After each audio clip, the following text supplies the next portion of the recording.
Your documentary, People's Republic of Desire, looks at the very strange world of live streaming. Tell our audience what live streaming is and then how long it's been popular in China. So live streaming is like YouTube, except it's live. So audience can watch performer either do singing, dancing, or any kinds of things that can entertain the performer's fans. And the fans can, instead of leaving a comment next to the YouTube video, they can do live chat with the performer, and also they can chat among themselves. And in order to support the performers, so live streaming in China has developed this digital gifting system where fans can use real money to buy digital gifts like lollipops, diamond rings, and give them to their idols. And the idols can take a cut of the money paid for these gifts. So live streaming is actually not new in China. Live streaming was first invented in the West. Like, for example, but in the West, live streaming has been primarily used in gaming. So gamers will live stream, their games, and also they will chat with their fans interactively, and the fans will tip them with money. That's one of the ways the Twitch streamers make money. So in China, it just become more and more extreme, more and more diverse, and so all sorts of contents right now can be live streamed, and a lot more people are watching live streaming, and live streaming has become a mainstream media phenomenon. All right. So, what is the appeal, you think, to the live streaming? Why do so many people check this stuff out? I think the live streaming's appeal in China, I think, is the same that why YouTube, Instagram, and Twitch appeal to kids in America, because kids growing up with technology, they are hooked on technology. That's their way of communicating with each other. That's how they worship their idols. For example, for older generation, they don't understand why young kids idolize some YouTube or Instagram personalities, but that's how they're raised in some ways by technology.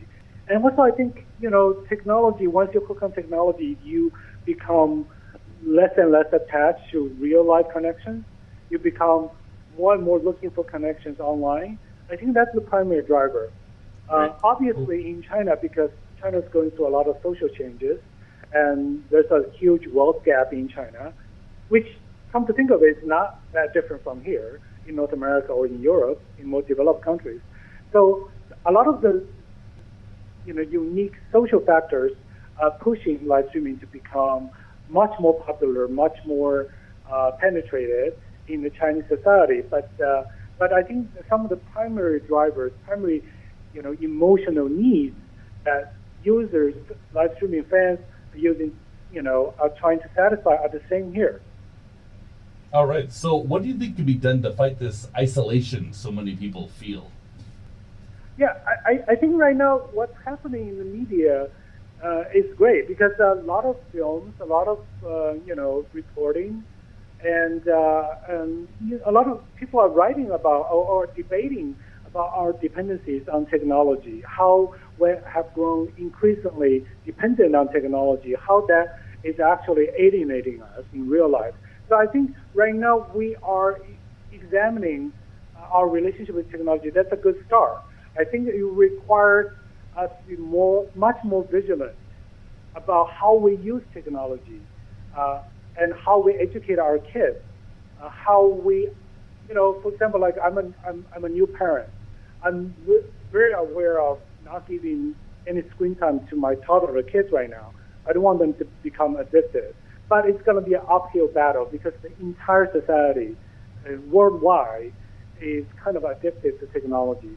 But ultimately, as a filmmaker, I think my goal is trying to provoke some more discussion, some more reflection in this area. But I think, it requires the entire society to come together and discuss what we need to do exactly next to prevent this phenomenon from become more and more severe.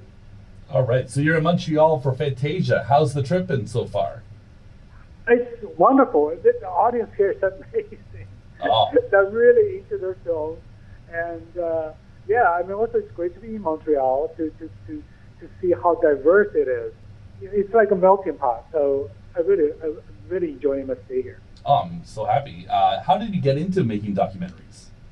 I've always wanted to tell stories when I was in high school and when I was in college. But I grew up in China. My parents, as most Chinese parents would do, pushed me into pursuing science more.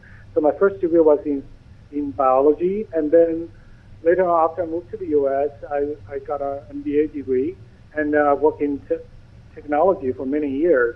But even on the side, I've always been writing, always been thinking about how I can tell stories. And just when I moved back to China 2004, I was just so excited by China's changes. And then I was talking to a friend, my friend just saying, if you want to tell stories, just pick up a camera and just make a film. So that's how I got started. That's so cool. Would you make the transition to narrative filmmaking? I'm still enjoying documentary because there is something unique about telling real life stories. I have a list of stories I want to do, but I'm just not actively looking into making narrative films, but I would not say no if the right opportunity comes along. That's great. So, Hao Wu, thank you so much for your time. And before I let you go, what do you have planned for the future? I'm making a personal documentary. I'm finishing up actually a short documentary about my personal journey to have kids through surrogacy in the U.S. and taking the kids back to China. Basically my American modern family meets the old Chinese traditional family. It's a comedy, but it's a real life personal documentary. So yeah, I'm in the process of making that, and I'm pursuing a couple other ideas as well at this point. That's great. Well, I really enjoyed your documentary, and I hope a lot of people will get to check it out. And what you were talking about, the issues confronting people with technology, is really interesting, and I think our audience is going to get a big kick out of it. Great. Thanks so much. All right. Take care. You too. Bye-bye. Okay, bye-bye.